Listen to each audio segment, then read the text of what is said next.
Halo teman-teman, welcome ya to daily update untuk Bitcoin dan juga Ethereum. Pada video kali ini kita akan update ya untuk pergerakan dari kedua market tersebut dan juga kita akan coba cek dari inflow hari ini ya sebelumnya. Buat teman-teman yang baru join pertama kali di video kita ya, welcome. Teman-teman bisa join secara free ya untuk grup Discord ya. Saya punya grup Discord yang teman-teman bisa join secara free. Cukup klik link yang ada di pin komen ya, sudah saya masukkan di sana. Jadi teman-teman nanti bisa dapat update harian ya untuk pergerakan dari Bitcoin, Ethereum dan juga kawan-kawan. Kalau ada altcoin biasanya saya juga uh, catch up juga di sana di grup Discord tersebut ya, seperti itu. Jadi kita akan langsung aja bahas dari ETF ya. Yang pertama, untuk ETF kita coba cek di tanggal 1 Juli kemarin. Kita overall ada inflow kecil ya. Memang aksi outflow kita secara net itu sudah berkurang jauh ya, berangsur-angsur berhenti. Jadi kita masih inflow ya, meskipun kecil-kecilan sekitar yang kemarin kita dapat 129 ya dari totalnya. BlackRock sudah stop beli juga, tapi Fidelity ini entry lumayan gede ya, sekitar 65 miliar dolar. Jadi lumayan oke lah, lumayan bisa membantu lah untuk inflow kita. Lalu GTBC juga sudah stop juga untuk aksi penjualannya, perlahan-lahan juga sudah mulai berhenti untuk berjualan. Itu yang bisa kita coba lihat. Jadi itu membuat market di Bitcoin itu stop ya, dia untuk make a move. Tapi dia juga nggak naik juga karena inflow-nya masih kurang begitu besar ya. Teman-teman perlu tahu ada di bulan ini ada banyak ya yang ada berpotensi untuk berjualan. Yang pertama kita mungkin lihat dari miner, itu memang daily mereka biasanya jualan untuk menutup cost dari operasional mereka. Lalu yang kedua kita lihat mungkin dari pemerintah Jerman itu ada isu juga akan berjualan berapa ratus juta dolar ya dari total aset yang mereka sita. Lalu dari pemerintah US saya dengar-dengar juga sama ya, di berita ada juga pemindahan wallet ya, kita nggak tahu apakah mereka berjualan atau tidak, tapi yang pastinya ada pergerakan dari wallet ke wallet seperti itu. Lalu yang terakhir ya dari Mt. Gox itu sendiri. Mt. Gox di bulan Juli ada beritanya sudah fix ya bahwa mereka akan mendistribusikan aset dari para klien mereka yang sebelumnya itu tutup karena itu exchange-nya sudah tutup ya. Jadi mereka overall overall mereka sudah itu mendistribusikan di bulan ini. Jadi aset-aset yang memang mereka masih belum bayarkan kepada kliennya yang di tahun 2014 yang kemarin, mereka mendistribusikan start from this July. Jadi kita nggak tahu ya bulan Juli ini akan menjadi bulan merah atau bulan hijau. Kita masih belum tahu karena ini masih di awal bulan. Kita masih terlalu dini untuk memprediksi penutupan di akhir bulan.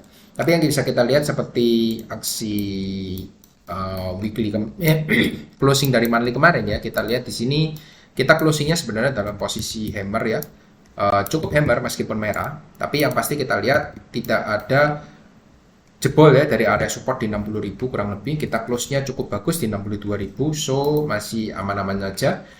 Sedangkan di weekly-nya saya cukup confident bahwa kita masih bisa rebound naik ke atas karena kita minggu kemarin itu membentuk hammer candlestick ya. Jadi ada potensial kita akan menyamai seperti bulan April kemarin seperti itu. Di akhir bulan harga ditarik ke atas ya. Itu yang bisa saya lihat sih. Lalu di daily time frame kita nggak terlalu banyak update ya. Saya cuma melihat di sini kita cukup kena reject di area supply minor ya. Kita lihat di sini kalau di teman-teman buka di time frame kecil, teman-teman bisa lihat di sini ada area supply minor ya. Nah, ini bisa menjadi area supply minor dari Bitcoin. Sehingga ketika harga mendekati area-area supply minor tersebut, ada potensial memang dia akan reject dulu ke bawah. Dan target dari saya sih mungkin kita bisa retest di area resisten become supportnya dulu sebelum melanjutkan kenaikannya, itu still possible. Jadi ya masih ada koreksi minor kecil, oke lah 62.000 sekitar berapa persen ya dari harga sekarang. Wait ya. Kita lihat sekitar 2% dari harga sekarang itu masih memungkinkan ya untuk koreksinya. Seperti itu. Jadi teman-teman bisa coba cari-cari untuk entry sih. Menurut saya untuk long posisi itu jauh lebih bagus dibandingkan untuk short posisi. Karena secara risk to reward kurang begitu bagus ya untuk short posisi menurut saya. Jadi lebih baik teman-teman untuk cari untuk potensi ya. Kalau mau trading pendek-pendek untuk long posisi itu jauh lebih bagus untuk saat ini. Lalu kita buka untuk Ethereum-nya. Ethereum-nya kemarin hari Senin itu ada reject ya dengan lumayan deras ya. Di sini kita lihat ekornya panjang ya untuk Ethereum karena dia juga retest dari area supply ya. Teman-teman kalau buka di time frame kecil lebih kelihatan di 4 jam misalnya. Di sini ada area supply ya. Nah, teman-teman bisa lihat di sini. Ini ada area supply. Ini sempat fake out ya. Beberapa kali kita lihat fake out atau memang sebenarnya kita lihat ini supply-nya di sini. Nah, dia fake out dari sini. Nah, dia fake out sedikit lalu dia kembali masuk reject ke dalam. Tapi menurut saya rejectnya ini cuma reject untuk retest saja ya sebelum dia melanjutkan kenaikannya. Jadi so far sih saya nggak terlalu panik ya untuk Ethereum. Saya masih confident dia bisa untuk push lagi ke atas. At least untuk retest dulu di area 3600. Teman-teman bisa coba cek area 3600. Untuk Ethereum 1-2 hari ke depan still impossible untuk naik ke sana. Itu untuk Ethereum-nya. Untuk time frame besarnya gimana? Time frame besarnya saya cukup melihat dia masih belum ada tanda-tanda untuk rebound ya. Buyer masih belum tertarik di harga sekarang. Tapi buyer sudah cukup mempertahankan ya di minggu lalu, mempertahankan area supportnya di sekitar 3270 itu sudah cukup bagus ya. Lebih dari cukup menurut saya. Tinggal bagaimana nanti di minggu ini kita bisa breakout dari area sideways yang sudah terjadi cukup lama seperti itu. PR-nya dia harus breakout dan close di atas 3500 untuk bisa lanjut ke 3600 bahkan ke 4000 seperti itu. Itu yang bisa saya lihat dari Ethereum ya. Teman-teman bisa coba pantau juga. Saya nggak bisa pantau setiap jam buat teman-teman. Saya cuma lihat untuk closing candlestick-nya di 4 jam bahkan di daily. Jadi saya jarang ya untuk pantau market setiap jam. Seperti itu. Lalu next kita coba bahas dari dominance Bitcoin-nya. Untuk dominance Bitcoin kita masih on track ya.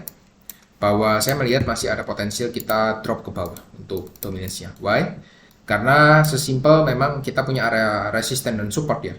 Area resistennya kita ada di sekitar 56%, supportnya ada di 54%. Nah, harga tengah-tengah ini most likely dia akan mengejar untuk area supportnya dulu di 54%. Baru nanti ketika kita lihat ya, dia drop dengan cukup signifikan ya, seperti di tanggal 24 Juni kemarin, baru nanti di situ saya melihat ada potensi atau peluang atau chance ya untuk kita drop lagi menuju 53%, bahkan lebih rendah lagi. Seperti itu. Kalau kita drop dari 53%, ini menjadi indikasi yang cukup bagus ya untuk altcoin-nya. Kita drop, retest untuk drop lanjut lagi di 53%. Kalau drop lagi ya altcoin-nya harusnya sudah mulai pada running semua ya. Teman-teman sudah mulai bertanya untuk koin-koin potensialnya apa aja. Biasanya seperti itu. Lalu untuk Ethereum Bitcoin-nya gimana? Ethereum Bitcoin saya masih belum melihat ya tanda-tanda dia akan breakout dari area supply di sini. Masih tertahan juga dengan cukup bagus di area supply-nya. Minggu ini kita akan coba pantau dulu ya untuk Ethereum Bitcoin-nya. Ethereum masih steady juga, belum bisa breakout ke atas. Jadi ya so far masih kena tahan di area trendline untuk time frame weekly-nya untuk Ethereum seperti itu. Yang terakhir dari total 3 juga sama ya. Sideways juga di area apa ini? Support ya, area support kuat, support penting di 580 miliar dolar. Kalau nanti dia bisa breakout dari area supply, ada chance kita nanti masuk ke 640. Ini menjadi target terdekat kita. 640 ini menjadi area psikologis ya 640. Kenapa? Dia sudah kena tahan di sini beberapa minggu ya. Nah, beberapa minggu dia tahan dengan area support di 640 dan for the first time ketika di tanggal 10 Juni kemarin kita drop ya. Dan teman-teman bisa lihat ya setelah drop di follow up dengan candlestick merah di minggu berikutnya seperti itu. Tapi untuk monthly closingnya ya seperti yang saya bilang sebenarnya kita juga nggak kemana-mana. Kita cuma berada di area support resisten yang sama di 610 miliar dolar. Jadi ya overall kita bisa simpulkan bahwa pergerakannya ya nggak perlu dilebay-lebaykan juga. Kita masih konsolidasi ya belum ada naik maupun turun seperti itu. Jadi itu aja kita tunggu untuk news ya. Untuk hari ini sih mungkin update-nya masih cukup sama seperti di hari-hari kemarin, jadi cenderung membosankan juga. Buat teman-teman yang bosan ya jangan-jangan sering-sering untuk buka market ya, saran dari saya.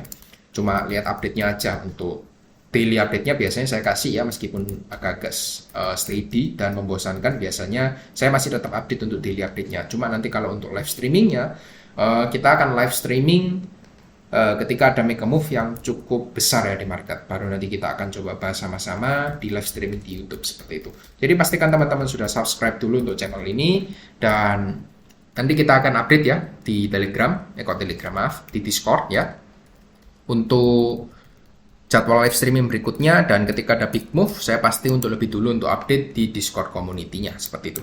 Itu aja ya dari saya. Thank you semua yang sudah tonton sampai habis. Tolong bantu video ini mencapai 20 likes ya. Nanti kita mungkin akan jadwalkan untuk live streaming di minggu ini. Teman-teman bisa coba kau tulis di komen ya mau live di hari apa. Nanti mungkin kalau saya memang waktunya cocok, nanti saya akan buat untuk jadwalnya di hari yang teman-teman mau seperti itu. Thank you semua dan see you next video. Bye bye.